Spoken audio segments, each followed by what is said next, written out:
science-based psychology in my YouTube channel, and we are discussing different topics, challenges that people might experience, and trying to research and share with you which strategies, which questions people can ask themselves if they want to support themselves better and if they want to be successful and to achieve their goals despite uncomfortable feelings, anxiety, and other challenges. And probably we have made the most posts and videos about anxiety, and we are continuing to find solutions and questions to help people and to support them in dealing with anxiety and succeeding despite these uncomfortable feelings.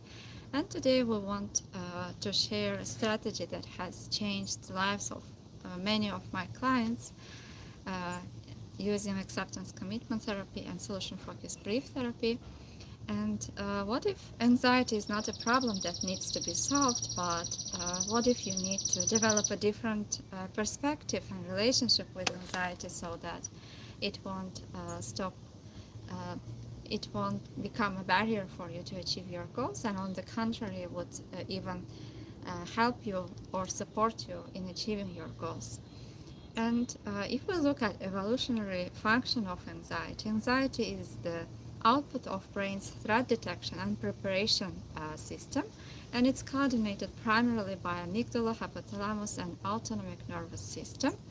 And the physiological cascade includes elevated cortisol and adrenaline levels, increased heart rate and redirected blood flow, sharpened sensory attention, and evolved over millions of years to prepare creatures, organisms for effective response to physical threats. And oftentimes when clients are referring to me in the sessions, they they are afraid of different aspects of anxiety. Some of them, they are saying that they are afraid of this uncomfortable feeling. Some of them are afraid to faint in front of other people. Some of them are afraid to speak in public, and it's important to understand which factor actually contributes to anxiety and what exactly makes the person anxious.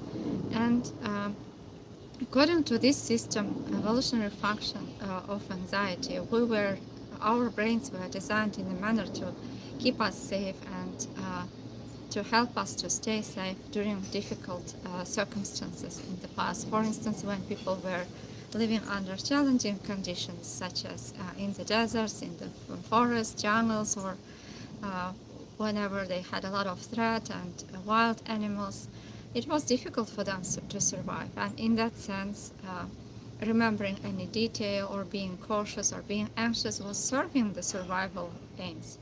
However, our brains are not good at distinguishing between the real threat and danger and an imagined thought, for instance, and that's why they might be raising the same physiological symptoms and anxiety. And our system cannot good at distinguishing between a predator and a performance evaluation. And the physiological response can be, I might fail this exam, and there is a lion nearby. And at the level of autonomic nervous system, essentially identical, like in both situations, we will have a high heart rate, for instance, blood pressure, or other symptoms such as sweating, difficulty breathing, as if you cannot breathe. And the problem starts when we start to see these symptoms as a problem, and we might scared of these feelings or or these symptoms, and anxiety might arise, or we can just see it as a thought or as a feeling and something that's helping us.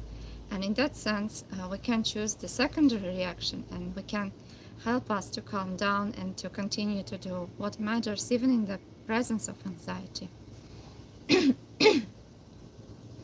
So, like relationship we have with anxiety is important, because when we feel scared of these physiological symptoms or other symptoms, anxiety is increasing. Or at times when we are trying to suppress feelings, not to feel the feelings or to eliminate feelings, they also come back with a stronger power. For instance, according to another research that was conducted around different populations, and groups of people were asked not to think about white bears. And as a result, the research found that they started to think about white bear even more. And according to this, the scientists have found that anytime when we are trying to suppress internal experiences, to eliminate them, they come back with a stronger power. So what can be done instead is that accepting the feelings or thoughts, or noticing that they are there, noticing who is experiencing it, and deciding for us what's important for us, why this aim or goal is important for us, and taking small steps towards that goal or aim that we have set for ourselves. And also uh, noticing your relationship with anxiety. It's quite normal to have anxiety. This means that we are human and that we are caring about our career, education, kids, relationships, or our health. Imagine, for instance, if there was a serious situation, if somebody was ill and you were not having any feelings, or if somebody who care about were suffering, and if you didn't have anxiety, this would be like abnormal. Therefore, having these feelings and anxiety is quite normal, is a part of being human. But the relationship with it is important. When we are trying to get rid of it, it can come back with a stronger power. Or when we are trying to avoid certain feelings, we might find ourselves in a situation where we stop trying any new things or taking risks, or we stop visiting people, we stop doing any things that cause anxiety, and this might place us far away from our values or what we want to achieve. And therefore, when we reframe it as something that is helping us to understand what's important for us, or to understand what we care about, anxiety stops being as scary as we thought, and we can still take steps even when anxiety is present. And according to Hannon's research conducted in 1997, there are different zones of optimal functioning for people. And for instance, athletes perform best not at zero anxiety, but at individually calibrated optimal anxiety levels. So this means if you are too calm, for instance, if you don't have any feelings, this means that this job that you are trying to do or task doesn't matter for you at all, and this is not healthy as well. Therefore, according to research, people were found to perform better at different levels of anxiety. Some of them are facilitative, some of them are debilitative, and some people perform better at slight anxiety, some people perform better at higher levels of anxiety. And athletes generally reframing anxiety as something that helping them to prepare for performance, or something that sending them information that this job matters for them, that this anxiety would help them to perform better. And in that sense, it stops being scary and even becomes something that is motivating you or inspiring you.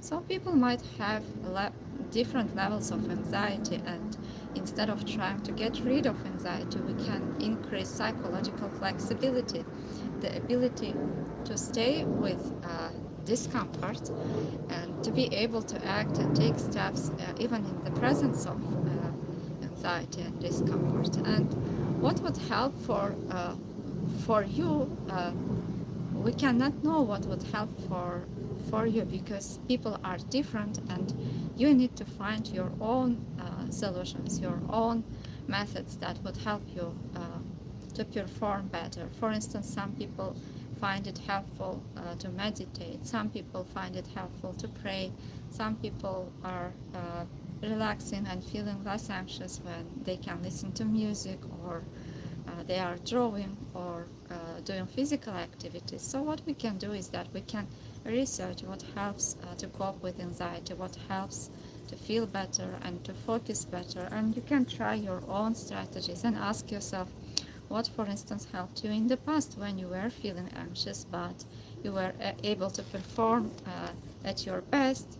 What was helpful, what was useful for you, which strategies did you use, what was there about you that helped you to achieve this which environments, which routines helped you, which books, which mindset, which people were helping you to be that version of you in the past, and what difference did it make for you when you were able to stay calm or to perform at your best even when stress and anxiety was there, and what did it tell about you? So asking yourself these questions would help you to realize about your capability, about your resources, your qualities that you can use again if you want to achieve similar outcomes.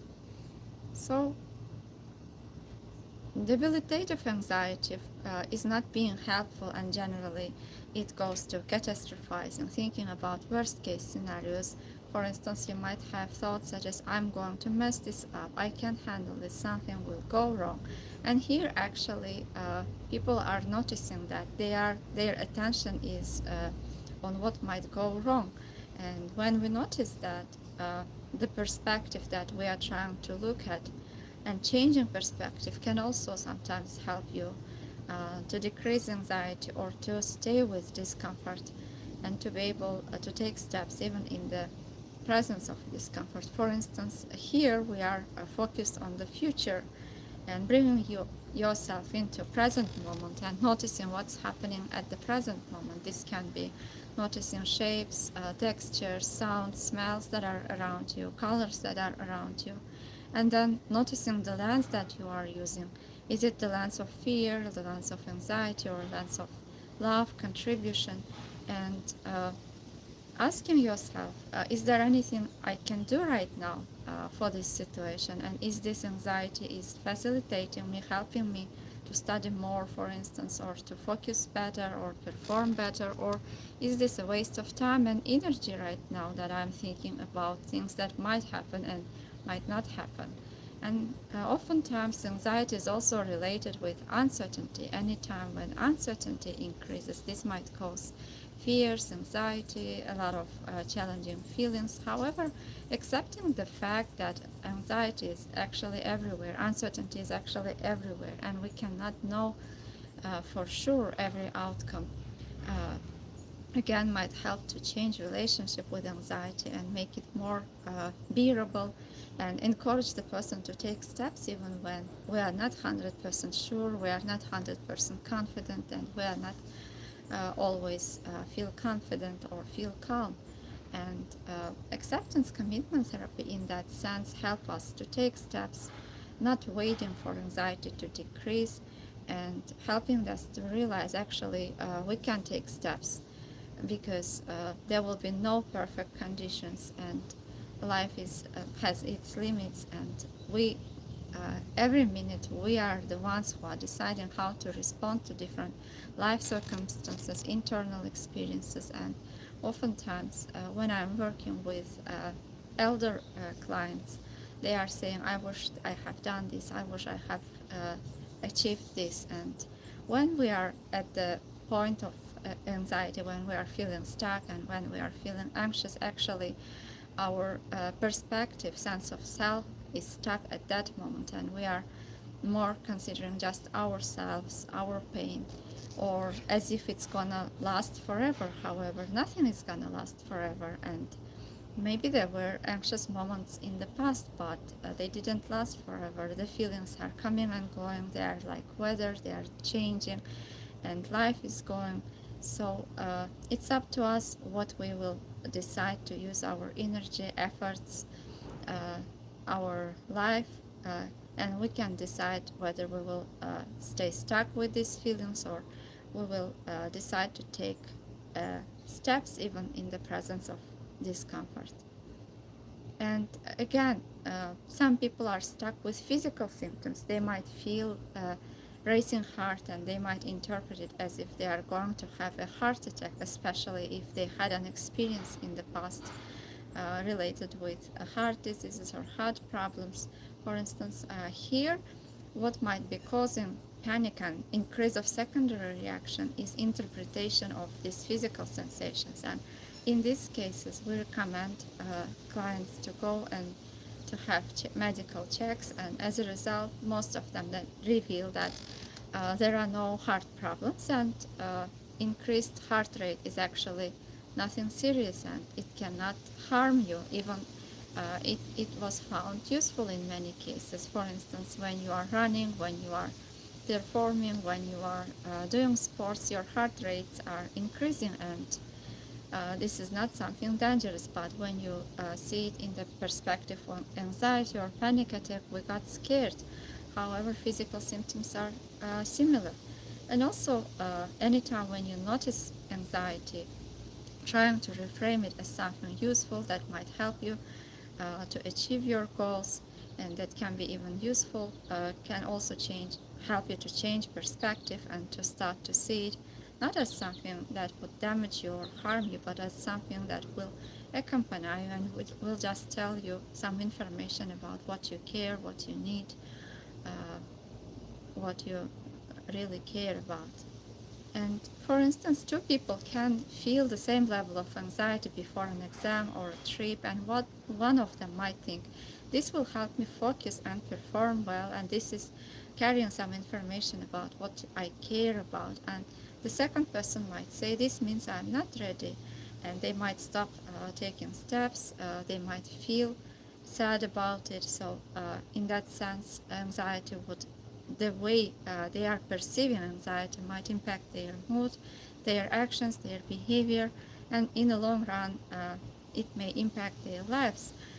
Therefore, noticing these thoughts and perception of anxiety is important while working with anxiety and helping the people to take steps and to succeed in the presence of anxiety.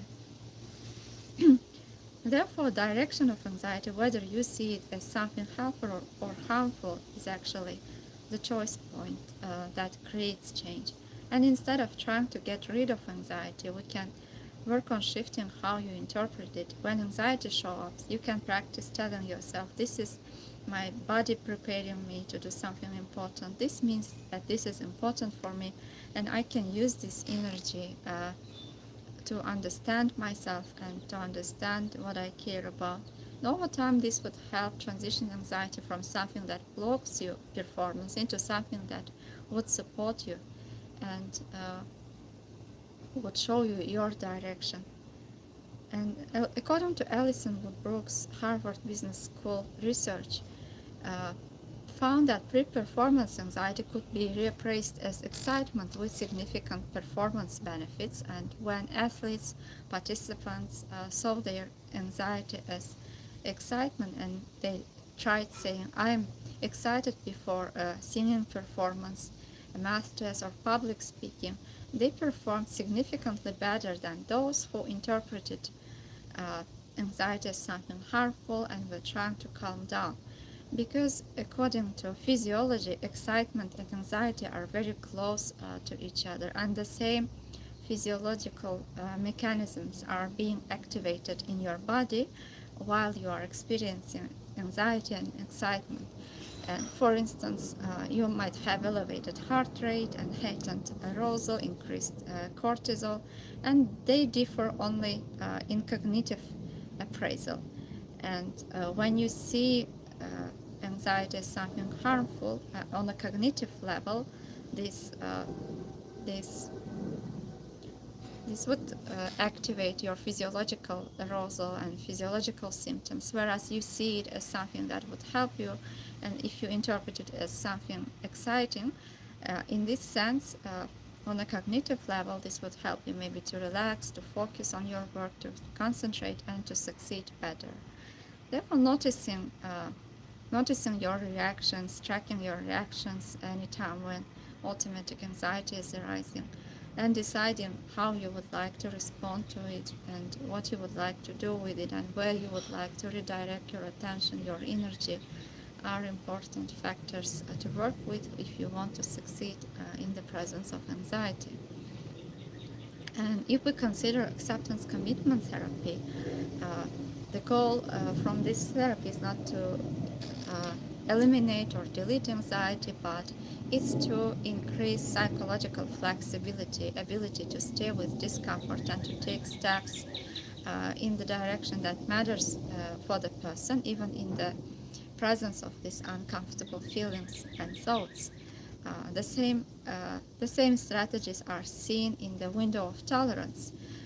According to this research and approach, everyone has different window of tolerance and can bear different levels of anxiety, and some people are functioning well at low levels of anxiety and window of tolerance. Some people are able to function better at higher levels of window of tolerance, and by increasing psychological flexibility or using different strategies that might help you to bear anxiety, each time you are helping your brain to learn that anxiety is not something dangerous or there is no as much threat as we think, and we can bear higher levels of discomfort, and our window of tolerance will increase, and this would let us to stay calmer and to function better, to perform better, even when stress and anxiety would be there. And in solution-focused brief therapy that was developed by Shazer and Inso Kim Berg at Brief Family Therapy Center at Milwaukee, it operates from a premise that directly challenges the problem-focused orientation of most anxiety treatments. And in this approach, detailed analysis of the problem is not necessary, and it's often counterproductive for finding solutions. And applied to anxiety, instead of asking, why am I anxious, which expands the problem's psychological footprint, solution-focused brief therapy asks, when have I functioned well despite significant anxiety? What was different during those moments? And it helps to shift our attention and energy into finding solutions and exceptions and capabilities, qualities, environments, people, relationships, or anything that contributed to that success, and shifting our attention and perspective towards possibilities, towards what's possible, what can be done, and also helping to remember ourselves about different versions of us. For instance, when we felt anxious and we were able to function well, what contributed to it, what helped to it, and if this anxiety started to decrease, what would be the first signs that you would notice that it's decreasing, and what would other people notice about you, what difference will it make for the people around you and for you, what will it say about you, and what impact it would have on your relationships and different levels of difference. So in solution-focused brief therapy, we are more focusing on solutions, what can be done, and without analyzing the problem in depth or trying to pathologize or paste labels on the people.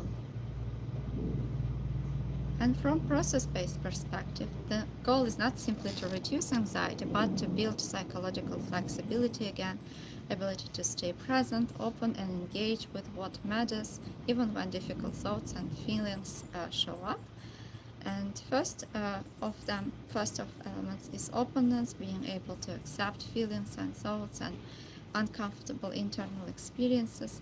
For instance, noticing that you can still take steps even when you don't feel ready, and you can allow these feelings to be here, and you can still take action, you can still read, you can still study, you can work.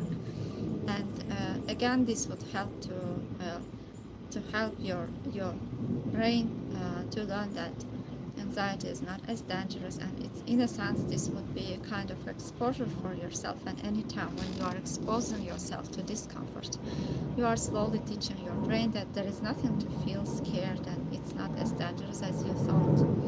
And also noticing your thoughts that might be accompanied by anxiety, and maybe these thoughts are contributing to anxiety, and being able to see the thought as just a thought, and that you are not you are not anxiety, that you are not your thoughts about anxiety, but helping the person to notice that they are the person who is experiencing these feelings and thoughts, and you have enough space for all the feelings and thoughts, and they can come and go and they can change, but you are the one who are stepping back, or who are creating a space for these feelings and thoughts, and you are the one who is choosing how to respond to them. And So training your attention, helping yourself to stay present, taking steps in the presence of discomfort, and noticing your points of stuckness and different senses of self, observer self, or experiencing self, and thinking about also times when there was anxiety present but you performed well, but you were able to respond differently, and carrying those instances of success into different domains, into different fields, and understanding yourself better, what motivates you, what's important for you, and thinking about qualities that you want to see more often, and taking intentional steps, committed action in different fields of your life where you would like to see this change is important. And also exposure in a sense helps to decrease anxiety and to increase psychological flexibility and ability of a person to take steps in the presence of uncomfortable feelings and thoughts. And there are different approaches to exposure in different modalities and therapies, and generally we are starting with things that are causing less stress and slowly, gradually increasing the levels of stress and willingness of a person to experience stress and anxiety in different domains and different fields, and to help them to achieve the goals they want to achieve and to become the person they want to be. So what we have mentioned so far is that instead of seeing anxiety as something scary, as something dangerous, learning to see it as information, a structured inquiry. For instance, when anxiety arises, before attempting to reduce or escape it, try to conduct a structured inquiry. Ask, what is this anxiety signaling? What is it trying to tell me? What matters to me in this situation? And then, is there a specific actionable step I can take in order to improve the situation? Or is there, or what I'm doing, like worries and anxiety, are just holding me back and becoming a barrier for me, and decreasing my psychological flexibility and freedom? And deciding for yourself, if you were not feeling anxious, who you would like to be, or who you would like to be in the presence of uncomfortable feelings and thoughts and stress and worries, where you would like to go, how you would like to respond. What are you doing generally when anxiety arises? Are you overeating, oversleeping? Are you avoiding, distracting yourself? And how you would like to respond instead. So in psychotherapy, we are asking a variety of different questions from different approaches to help the people to understand what they really want, what they want to achieve, what they want to be, and helping them to find and remember resources that they already have, skills and qualities that they have, that they can use again in order to help themselves to approach their goals and to become the people they want to be. I hope that this session was helpful for you. I tried to share information about neuroscience and different approaches from therapies, how we work with anxiety, and don't think that if you are experiencing anxiety, your life is over or you will not be able to complete certain things.